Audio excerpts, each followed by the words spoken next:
શું તમારે પણ ફોનમાં ઓટોમેટિક એપ્લિકેશન ડાઉનલોડ થઈ જાય છે અથવા તો ફોનમાં ઓટોમેટિક રીતે એડ ચાલવા મળે છે? આ જે ફોનની અંદર ઓટોમેટિક એપ્લિકેશન ડાઉનલોડ થઈ જાય છે તથા તો ફોનની અંદર ઓટોમેટિક એડ ચાલવા મળે છે, આ બધા પ્રોબ્લેમનું સોલ્યુશન કઈ રીતે કરવું એ આજે આપણા વિડીયોમાં જોઈશું. ચાલો ત્યારે આપણે વધારે સમય બગાડ્યા વગર હવે વિડીયોને ચાલુ કરીએ. તમે અમારી ચેનલ પર પહેલી વાર વિઝિટ કરતા હોય તો અમારી ચેનલને સબસ્ક્રાઇબ કરી દેજો. અહીંયાથી આપણે સૌપ્રથમ પ્લે સ્ટોરને ઓપન કરી લેવાનું છે. આ પ્રકારનું આઇકન જોવા મળે એટલે અહીંયા ખૂણામાં જે ફોટોવાળું આઇકન દેખાય છે એના પર ક્લિક કરીશું. અહીંયાથી આપણે ધીરે ધીરે નીચેના ભાગમાં સ્ક્રોલ ડાઉન કરીશું. એના ભાગમાં સ્ક્રોલ ડાઉન કરીશું એટલે અહીંયા સેટિંગનો ઓપ્શન જોવા મળે છે, એના પર આપણે ક્લિક કરવાનું રહેશે. તો સેટિંગ ઉપર ક્લિક કરીશું. અહીંયાથી આપણે બીજા નંબરનો જે ઓપ્શન દેખાય છે નેટવર્ક પ્રેફરન્સ, એના પર આપણે ક્લિક કરીશું. એના પર ક્લિક કરીશું એટલે આવા પ્રકારનું આઇકન જોવા મળશે. અહીંયા જોઈ શકો છો તમે. અહીંયાથી તમને એક ઓપ્શન દેખાતો હશે ત્રીજા નંબરમાં ઓટો અપડેટ એપ્સ, એના પર આપણે ક્લિક કરીશું. અહીંયાથી ઓટો અપડેટ એપ્સ એના પર ક્લિક કરીશું એટલે આવા પ્રકારનું આઇકન જોવા મળશે. અહીંયાથી જે લાસ્ટમાં લખેલું છે ડોન્ટ ઓટો અપડેટ એપ, એના પર આપણે ક્લિક કરીશું એટલે ઓટોમેટિક એપ ડાઉનલોડ થતી બંધ થઈ જશે. તો ચાલો તારે આપણે હવે એના પર ક્લિક કરીએ. ડોન્ટ ઓટો અપડેટ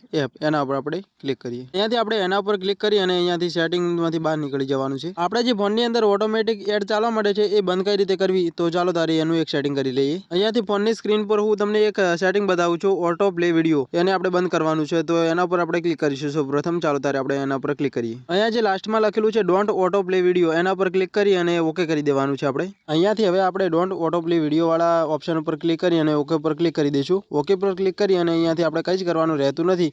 અહીંયાથી આપણે સીધા જ બહાર નીકળી જવાનું છે. તો બસ ત્યારે આજના હતા આપણા આટલા જ સેટિંગ. બે જ સેટિંગ હતા, એક એપ્લિકેશન ઓટોમેટિક ડાઉનલોડ થઈ જાય એ, અને એક ઓપ્શન એ હતો ફોનની અંદર એડ ઓટોમેટિક રીતે ચાલવા મળે છે, એ ઓટોમેટિક ચાલતી એડને બંધ કઈ રીતે કરવી એના વિશે વાત હતી. તો આપણે આ વિડીયોમાં બંને પ્રોબ્લેમનું સોલ્યુશન કરી નાખ્યું છે. ફરી મળીશું એક નવા વિડીયો સાથે. ત્યાં સુધી જય હિન્દ, જય ભારત. તમે જો અમારી ચેનલ ઉપર નવા આવ્યા હોય તો અમારી ચેનલ લાઇક, શેર અને સબસ્ક્રાઇબ કરવાનું ના ભૂલતા.